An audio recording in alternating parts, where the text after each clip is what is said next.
Colosenses, versículo 8 del capítulo 2 de Colosenses.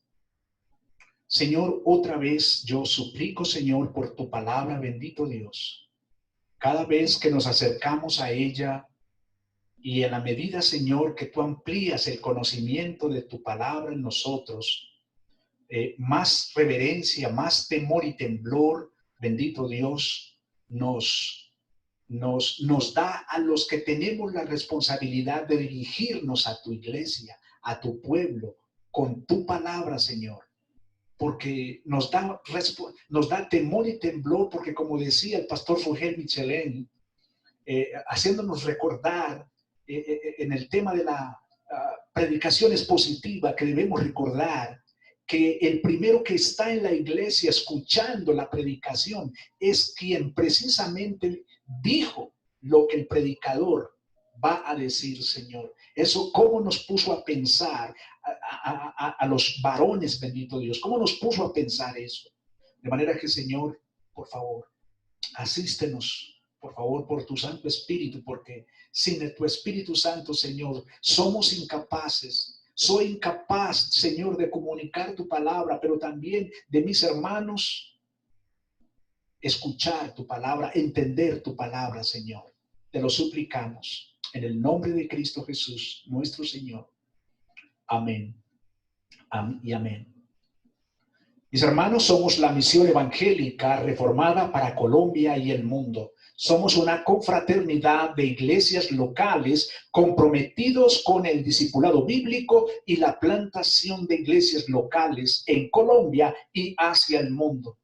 Mis hermanos, nos dice el versículo 8 del capítulo 2 de Colosenses de la siguiente manera: mirad que nadie los engañe por medio de filosofías y huecas sutilezas, según las tradiciones de los hombres, conforme a los rudimentos del mundo, y no según Cristo. Porque en él habita corporalmente toda la plenitud de la deidad, y vosotros estáis completos en él, que es la cabeza de todo principado y potestad. En él también fuisteis circuncidados con circuncisión no hecha a mano, al echar de vosotros el cuerpo pecaminoso carnal en la circuncisión de Cristo, sepultados con él en el bautismo, en el cual fuisteis también resucitados con él mediante la fe en el poder de Dios que le levantó de los muertos. Y a vosotros, estando muertos en pecados y en la incircuncisión de vuestra carne, les dio vida juntamente con él, perdonándonos todos los pecados, anulando el acta de los decretos que había contra nosotros, que nos era contraria, quitándola del medio y clavándola en la cruz. Y despojando a los principados y a los potestades, los exhibió públicamente, triunfando sobre ellos en la cruz. Mis hermanos, en la sesión anterior a este texto que estamos analizando, aprendimos más bien que si tenemos el misterio revelado y sabemos que ese ministerio revelado es Cristo Jesús, ahora el Espíritu Santo, mis hermanos, nos alienta, nos exhorta, nos anima a que debemos mantener una vigilancia estrecha para evitar el engaño. Y recordando, mis hermanos, lo que hemos visto hasta el momento, rápidamente tenemos que decir que el mundo utiliza distintas estrategias para engañar al creyente. Por eso es que usted y yo, querido hermano, querida hermana, debemos mantener una vigilancia estrecha. Ahora, usted tal vez se pregunte, bueno, ¿cómo hacemos para mantener esa vigilancia estrecha? Bueno, mis queridos hermanos, lo primero es el estudio de la gloriosa palabra de Dios. Esa es la vigilancia estrecha que nosotros debemos mantener constantemente, mis hermanos. el estudio de la bendita palabra de Dios. Mis hermanos, una iglesia local que no estudie la palabra de Dios es una iglesia local que va a estar muy vulnerable al engaño y a las distintas distorsiones que entren a la iglesia por parte de los falsos maestros. De manera que, mis queridos hermanos, las estrategias que el mundo utiliza para engañar al creyente, dijimos entonces que empezaba en las filosofías, versículo 8. Dijimos que existían 3 escuelas de pensamiento dentro de los judíos en ese entonces: los fariseos, los saduceos y los esenios. Pero nos sigue mostrando también que otro aspecto de engaño son los conceptos fraudulentos, versículo 8, las prácticas tradicionales, versículo 8 todavía, los valores antibíblicos, versículo 8 todavía. Son distintas estrategias de engaño que el mundo utiliza, hermanos, y que por lo tanto el creyente debe de estar muy atento. Y esto nos lleva, hermanos y hermanas, a considerar hoy nuestro segundo punto en la exposición de este texto, y es la seguridad del creyente en Cristo Jesús. Lo protege del engaño del mundo. Sí, hermanos, la seguridad del creyente en Cristo Jesús. Y usted podrá estar pensando ahí, bueno, pastor, rápidamente habla del asunto porque estamos ansiosos. Bueno, mis queridos hermanos, quiero por favor que me sigan en el texto que vamos a estar siguiendo. Por favor, en la medida que yo voy avanzando, usted va mirándolo en la Biblia, en su Biblia, mis queridos hermanos. Muy bien.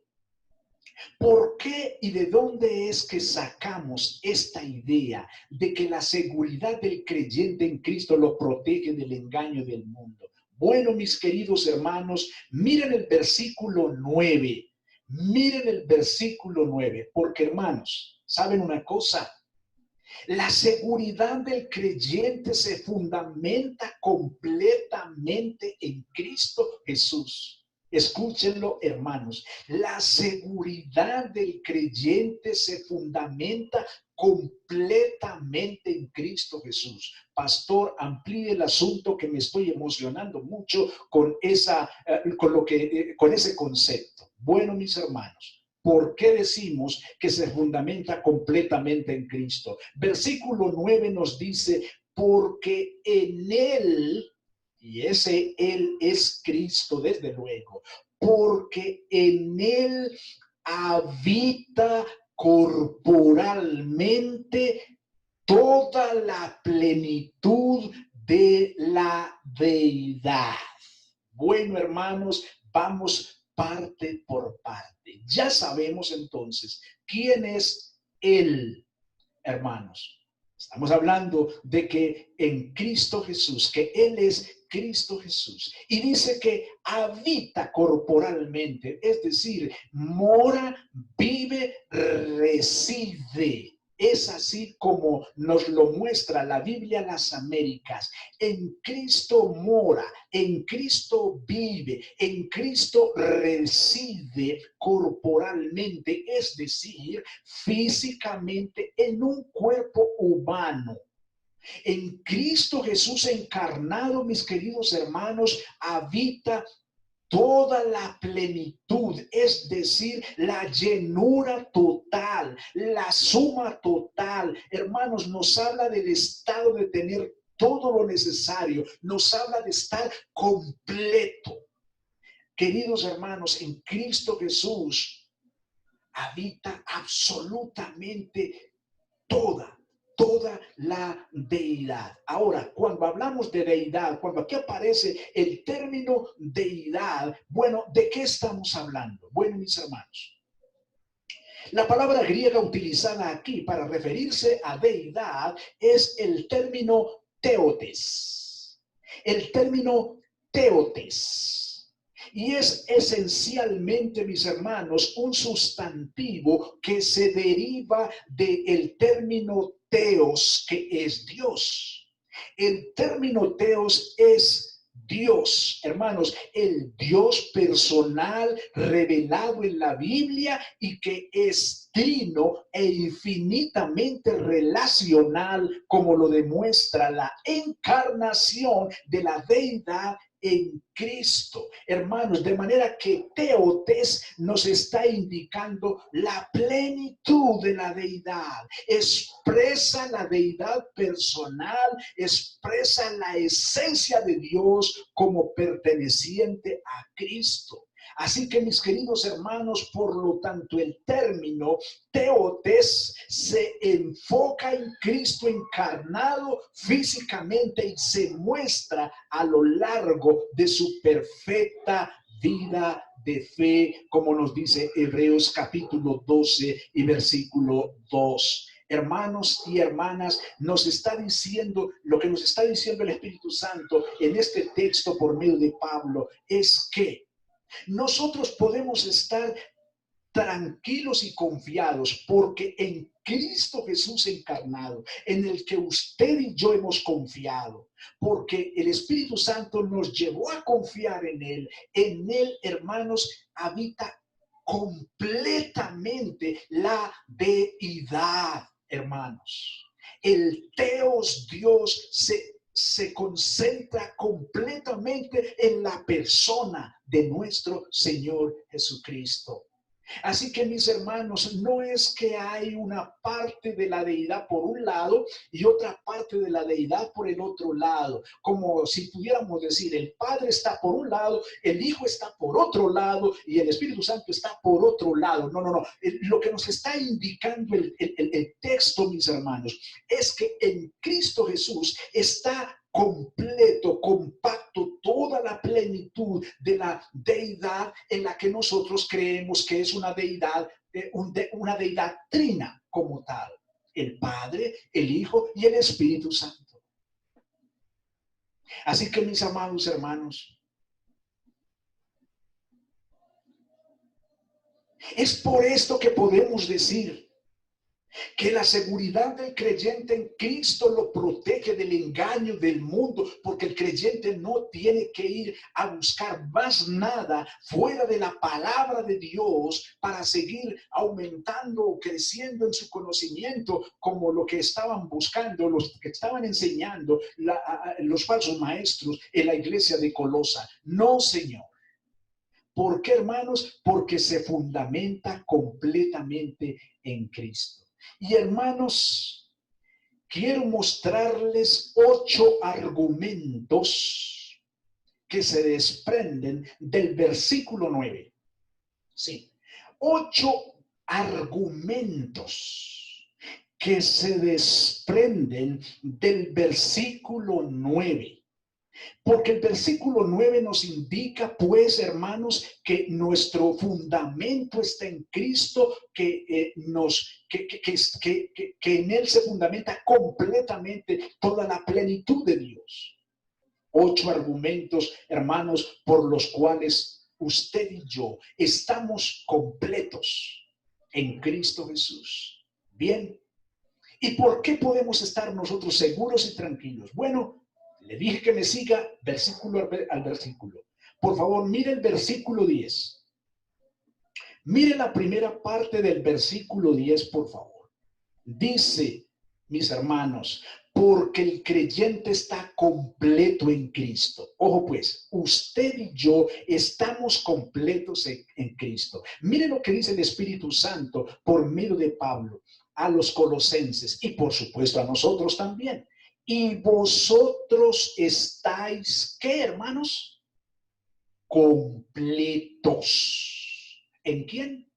En Él, en Cristo. Hermano, hermana, ¿estás viendo esta joya? ¿Estás viendo este diamante que encontramos en el versículo 10, en la primera parte? Hermano, ¿te estás dando cuenta que en Cristo tú estás completo y que no necesitas más nada? ¿Que yo no necesito más nada? porque nos dice que estamos completos en Él.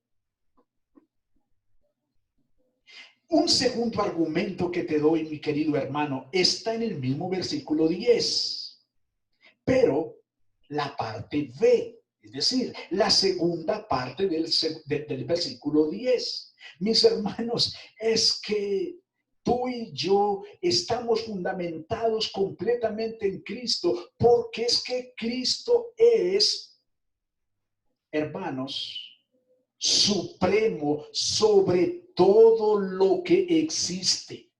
Hermanos, Cristo está por encima de todo lo existente.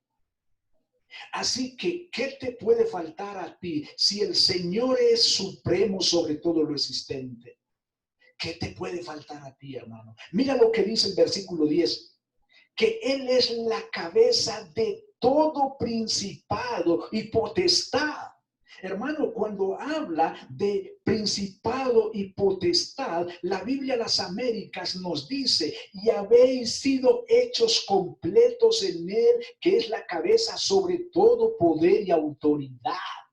Hermano, hermana, piensa en el poder que tú admires más aquí en la tierra. Piensa en el sistema de poder que admires más. ¿Pudiera ser que admiras al presidente? Pues porque gobierna el país. ¿Pudiera ser que admires el Congreso, de donde salen las leyes? ¿Pudiera ser que admires la Corte Suprema de Justicia? Sí, muy sonada en este momento, por cierto, ustedes saben. Pudiera ser que admiremos alguna de estas entidades. Pues hermano, ¿cómo te parece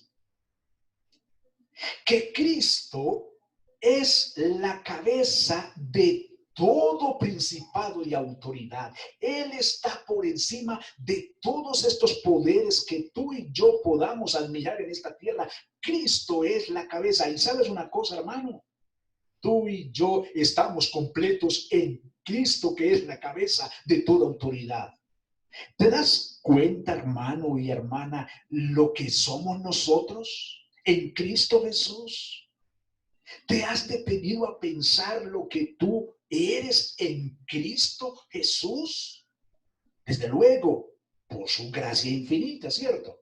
No vamos a negar eso para nada, en su gracia infinita. Pero hermano, ¿nos hemos puesto a pensar lo que tú y yo somos en Cristo? Siendo Él la cabeza de todo principado, de toda autoridad existente en el universo. Hermanos, creo que el Espíritu Santo está abriendo nuestros ojos, mis queridos hermanos. Cristo es supremo sobre todo lo existente. Te doy ahí un segundo argumento. Mira el tercer argumento en el versículo 11. Mira el tercer argumento en el versículo 11. Hermano, te estoy indicando por qué tú estás completamente seguro en Cristo y eso te protege del engaño del mundo. Y es que, hermano y hermana, estamos fundamentados completamente en Cristo. Entonces te estoy argumentando a la luz de la palabra de Dios, te estoy argumentando por qué tú puedes estar tranquilo. El creyente está completo en Cristo, versículo 10. Cristo es supremo sobre todo lo existente, versículo 10, parte B. Pero, hermanos, el creyente ya está circuncidado espiritualmente en Cristo. Circuncidado espiritualmente en Cristo. Pastor, explique un poquito el asunto de la circuncisión ahí. Bueno, ¿de qué estamos hablando ahí? Versículo 11 dice, en él también fuisteis circuncidados con circuncisión no hecha a mano, al echar de vosotros el cuerpo pecaminoso carnal en la circuncisión de Cristo. Bueno, muy bien, vamos parte por parte. Cuando aquí hablamos de la circuncisión, mis hermanos, se está refiriendo a cortar el prepucio de los varones, especialmente como un rito de iniciación para ser parte del pueblo de Dios bajo el pacto mosaico. Entonces, hermanos, aquí Pablo se está refiriendo a una práctica que se le había ordenado al pueblo de Dios en el Antiguo Testamento. Es a eso que el Espíritu Santo se está refiriendo aquí. Nos está diciendo, mis hermanos, que nosotros como creyentes, fuimos circuncidados, pero no físicamente. Por supuesto que no. Esa era una práctica del pueblo de Dios en el Antiguo Testamento, pero no es una práctica para nosotros. Sin embargo, hermanos, nosotros también fuimos circuncidados, pero espiritualmente. Hermano, mira lo que dice el texto. Con circuncisión no hecha, ¿qué? A mano. ¿Te das cuenta, hermano? No, circuncisión no hecha a mano. Es decir, hermanos, en este tipo de circuncisión que tú y yo tenemos, tú y yo tenemos esta circuncisión, no, hermanos, aquí no interviene el hombre. Hermanos, el hombre no interviene en este tipo de circuncisión, hermano. ¿Cierto? Donde nos está denotando, mis queridos hermanos, que es algo que el Dios infinito y eterno, mis hermanos, es el que lo hace. Mis hermanos, en el Antiguo Testamento había que circuncidar al niño recién nacido, había que circuncidarlo, mis hermanos. Pero nosotros hemos sido circuncidados no físicamente, mis hermanos. Allá en el Antiguo Testamento eran los hombres los que tenían que circuncidar a los niños. Hermanos, en el pueblo de Dios, en el Nuevo Testamento, esa circuncisión la hace directamente nuestro Dios. ¿Y en dónde hace esa circuncisión? En el corazón, mis queridos hermanos. Nos dice, al echar de vosotros el cuerpo pecaminoso carnal en la circuncisión de Cristo. Hermanos, vean ustedes cómo la Nueva Traducción Viviente nos muestra este texto, este versículo. Dice, cuando ustedes llegaron a Cristo, fueron circuncidados, o sea, ya fue algo que ya pasó. Fueron circuncidados, pero no mediante un procedimiento corporal. No. Cristo llevó a cabo una circuncisión espiritual, es decir, les quitó la naturaleza pecaminosa. Hermanos, hermanas, antes de venir a Cristo, tú y yo solamente podíamos pecar y solamente queríamos pecar, no queríamos hacer lo bueno delante de Dios. ¿Por qué crees tú que estás conectado en este momento escuchando la palabra de Dios? ¿Crees que lo estás haciendo porque tú eres muy bueno? ¿Porque eres muy buena? Porque es que eres superior a las otras personas que no lo están haciendo. No, mi amado hermano, mi amada hermana, tú estás conectada escuchando la palabra de Dios porque es que según el versículo 11, tú fuiste circuncidado en tu corazón. ¿Y quién hizo esa circuncisión en el corazón? Dios hizo esa circuncisión en tu corazón. Dios hizo esa circuncisión en tu corazón. Tú y yo antes no estaríamos haciendo esto a esta hora. Llegando del trabajo, tal vez con cansancio, o después de trabajar en la casa todo el día, en las distintas quehaceres, pero a las 6:30 estás pendiente para conectarte. ¿Por qué crees que lo haces, hermano o hermana? Hermano, hermana, antes tú y yo no hacíamos eso. ¿Sabes por qué? Porque no habíamos sido circuncidados en nuestro corazón. Pero ahora hemos sido circuncidados en nuestro corazón. ¿Quién lo hizo? Lo hizo el Señor Jesucristo, mis queridos hermanos. Hermanos, ¿no les parece asombroso esto? Hermanos, a mí me parece esto tan asombroso y tan emocionante, mis queridos hermanos. Asombroso y emocionante. Me maravillo, mis queridos hermanos, pero quiero darte un cuarto argumento de tu fundamento en Cristo, de tu seguridad en Cristo. Y es que, mira el versículo 12, por favor. Versículo 12.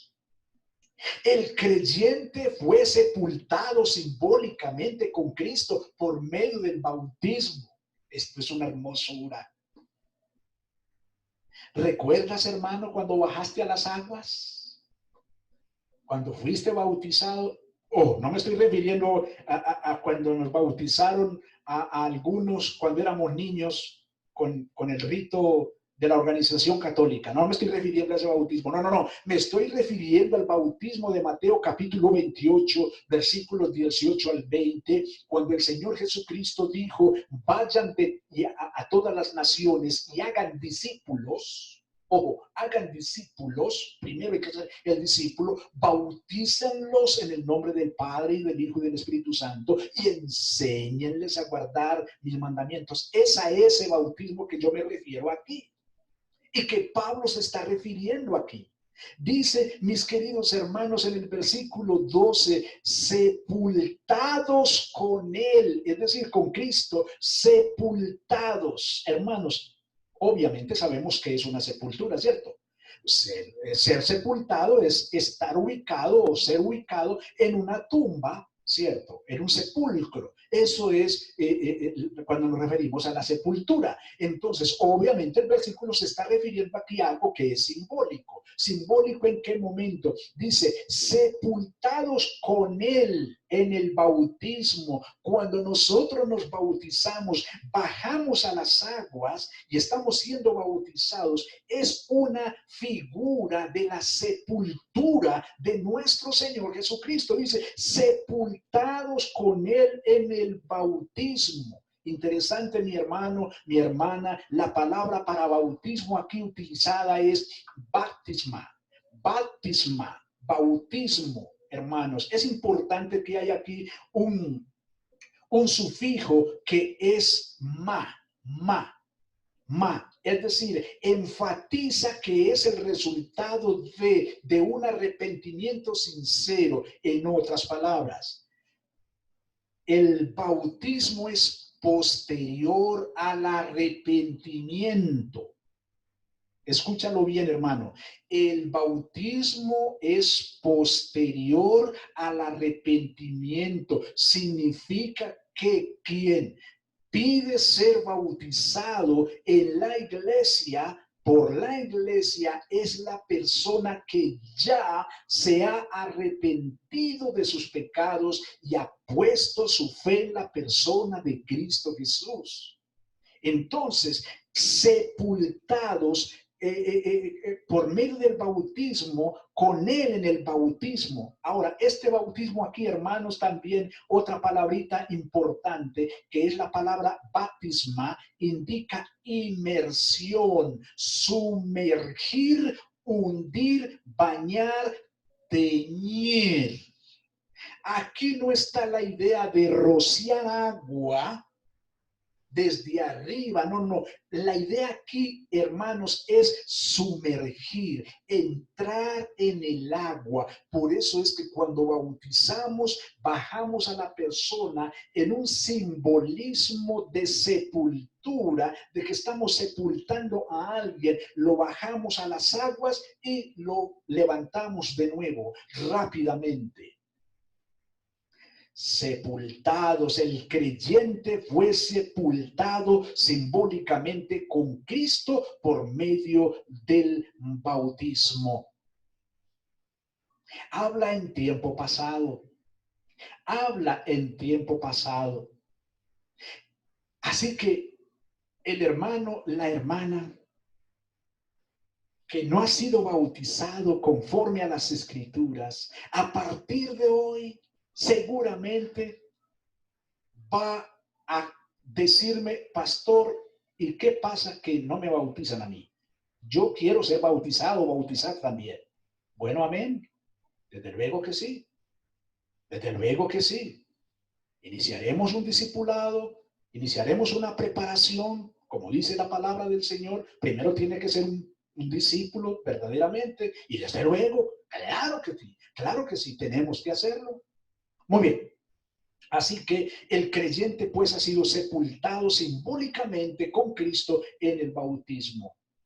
Ese es el cuarto argumento. Le voy a dar el quinto y estamos terminando, mis queridos hermanos. El quinto argumento, mírenlo en el mismo versículo 12, pero en la parte B. El creyente fue resucitado espiritualmente con Cristo cuando Cristo resucitó. Mira lo que dice el versículo: en el cual fuisteis también resucitados con él mediante la fe en el poder de Dios que le levantó de los muertos.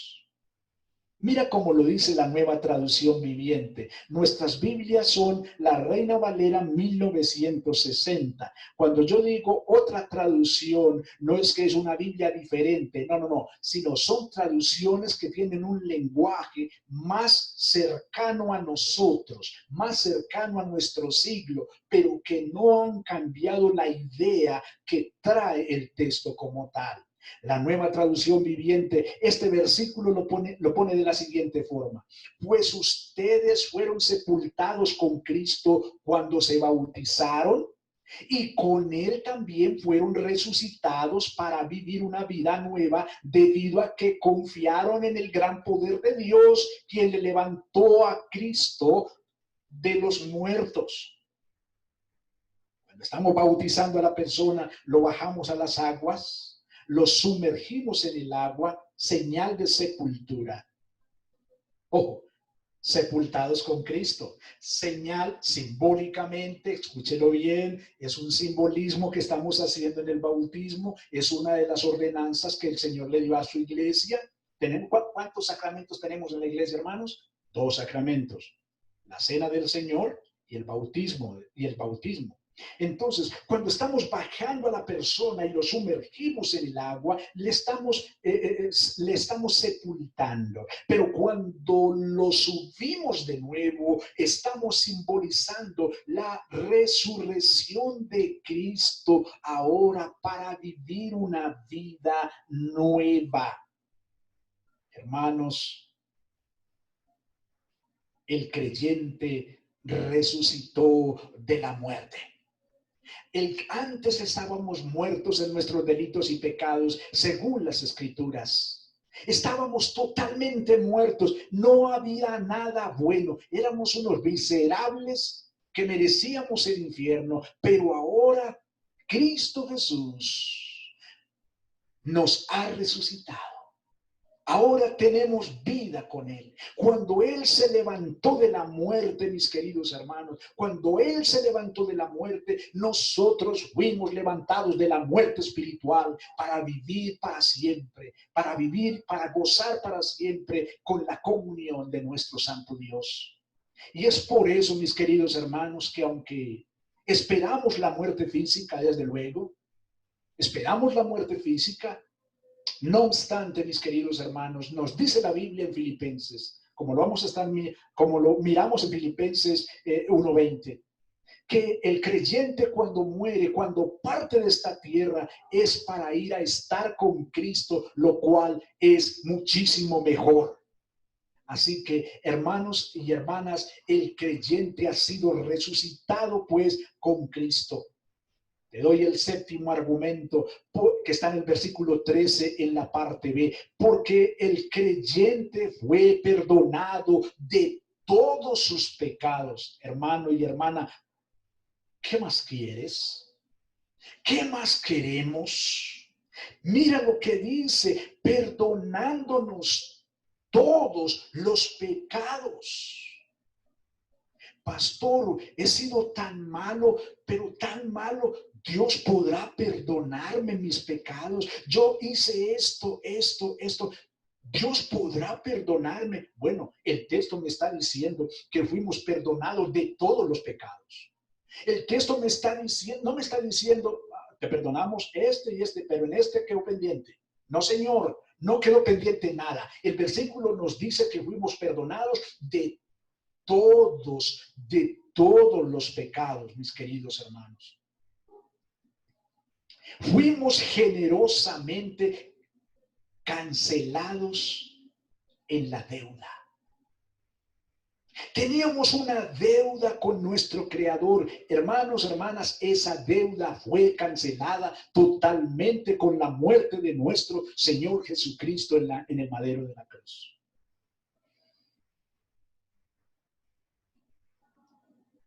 Y el último argumento de por qué tú estás fundamentado en Cristo y por lo tanto completo en Cristo y por lo tanto no tienes que temer absolutamente nada. Míralo en el versículo 14. Versículo 14. Hermanos, aquí encontramos la idea que el registro que había de la acusación contra el creyente fue borrado mediante la crucificación en la cruz. Mira lo que dice el versículo. Anulando, es decir, borrando, quitando el acta. Esa acta se refiere al registro de deudas, Entonces, anulando el acta de los decretos. La palabra decreto aquí es el edicto o la regulación originada por una autoridad incuestionable y distante. ¿Qué nos quiere decir esto?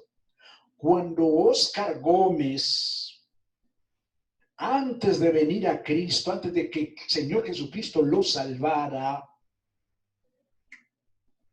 cuando Oscar Gómez cometía un pecado, cualquiera que fuera, una mentirita piadosa, sí, una mentirita piadosa, pues de esas que no le hacen mal a nadie, ¿cierto? Eso es lo que dice pues uno, de esas mentiritas piadosas que no le hacen mal a nadie. Ay, pero una mentirita pues piadosa tampoco. Sí, cuando Oscar decía una mentira, por piadosa que fuera, quedaba registrada en el acta, del Creador. Sí, quedaba registrada en el acta del Creador, en el registro del Creador quedaba esa mentira registrada. Cualquier pecado, por pequeño que fuera, quedaba registrado en el acta del Creador. Ahora, ¿sabes lo que este versículo está diciendo? ¿Sabes lo que está diciendo el versículo 14? Bueno, el versículo 14 no dice más allá de lo que dice. Dice anulando, es decir, borrando, quitando el registro, que Dios, la máxima autoridad del universo, no es lo que yo pensaba. Ay, sí, era una mentirita piadosa, era una mentirita de esas blancas, de esas que no son tan malas. No, es que el asunto de la mentira no soy yo el que las evalúa, sino mi Creador, el Dios omnipotente, es el que determina. Has mentido. Registro aquí. Queda registrado aquí. Engañaste a alguien allá, queda registrado aquí. Fuiste injusto con una persona, aquí queda registrado. Miraste a alguien, a una mujer con deseo que no es tu esposa, tu esposo, aquí queda registrado. Es a eso que se está refiriendo aquí. Que esa acta que estaba en contra de nosotros, que estaba pendiente allá delante de la presencia de nuestro Creador, esa acta dice aquí que fue borrada, que fue quitada, esa acta que había contra nosotros y que nos era contraria. Estaba en contra de nosotros, dice, quitándola, eliminándola del medio y clavándola. ¿En dónde? En la cruz. Cuando nuestro Señor Jesucristo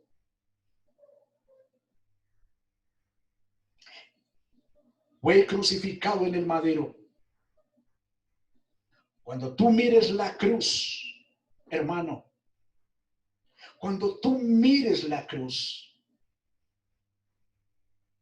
ahorita nos mostraron una foto tan preciosa, hermano Garcés, si la puedes volver a colocar ahí, por favor, para recordar e ilustrar lo que voy a decir. Cuando nuestro Señor Jesucristo estaba en la cruz, clavado en la cruz, estaba clavando esta acta de registros de pecados que nos acusaba delante de nuestro Creador. Esta acta que nos era contraria. Esta acta fue borrada cuando nuestro Salvador recibió los clavos en sus manos y en sus pies. Esta acta fue borrada. Querido hermano, querida hermana, ya no hay nada que nos acuse delante de nuestro santo, santo, santo Dios. Porque el Espíritu Santo esta noche nos está diciendo claramente que esa acta ya no existe. Esa acta ya no existe. Otra traducción diferente a la Reina Valera, creo que es la Nueva Traducción Viviente. Olvidé registrar acá el dato de la traducción. Este versículo nos lo coloca de esta manera: habiendo cancelado el documento de la deuda que consistía en decretos contra nosotros y que nos era adverso, y lo ha quitado del medio, clavándolo en la cruz. Iglesia, el ser humano sin Cristo, en este momento, frente a su Creador, déjame decirte, frente a su Creador, tiene de por medio esta acta. La tiene de por medio aquel ser humano que no ha venido a Cristo como su Señor y Salvador. Entonces lo que tiene, lo que Dios, el Santo Dios, está viendo cuando mira a la criatura, cuando mira al hombre que no tiene a Cristo, no ve al hombre, lo que ve es el acta de los registros de su pecado, de su maldad, que lo tiene separado de Dios. Un día, cuando ese hombre o esa mujer vaya delante de su Creador no va a ver otra cosa sino este registro, esta acta contraria al estándar divino de la vida en esta tierra. Eso es lo que tu Creador va a ver cuando tú llegues a estar frente a su presencia. Y por lo tanto, esa acta te va a enviar al infierno. Eso es lo que nos dice Apocalipsis capítulo 22. Pero por el contrario, para el creyente que ha colocado su fe en la persona de Cristo Jesús, cuando vaya delante de su Creador, esa acta no va a estar colgada ahí de frente de Dios. ¿Sabes quién va a estar ahí? Cristo mismo es el que va a estar ahí. ¿Sabes por qué? Porque esta acta fue clavada en la cruz cuando Él fue crucificado. Por lo tanto, tu destino será el gozo para siempre, al lado de nuestro Rey, nuestro Señor Jesucristo. Señor, te damos gracias por tu palabra. Señor, te alabamos y Exaltamos tu nombre, Señor. Gracias te damos por estar completos en Cristo. Nuestra seguridad se fundamenta, Señor, precisamente en que en Cristo estamos completos. Oh, Señor, qué maravilla. Yo te doy gracias, Señor, por la iglesia, que pudimos escuchar este estudio glorioso, este estudio precioso. Oh, bendito Dios. Gracias te damos, Señor. Bendice, Señor, por favor, la iglesia con esta edificación, que podamos ir a la cama llenos de gratitud, llenos de tranquilidad, que si mañana ya no estamos en esta tierra por el hecho de que nos hayas llamado a tu presencia en esta noche, oh Señor amado, el que vaya para estar en tu presencia estará con gozo.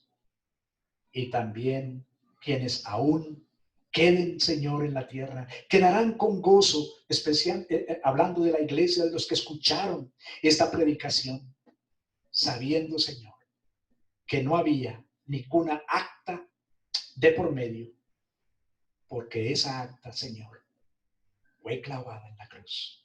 Señor, gracias te damos en el nombre de Cristo Jesús. Amén.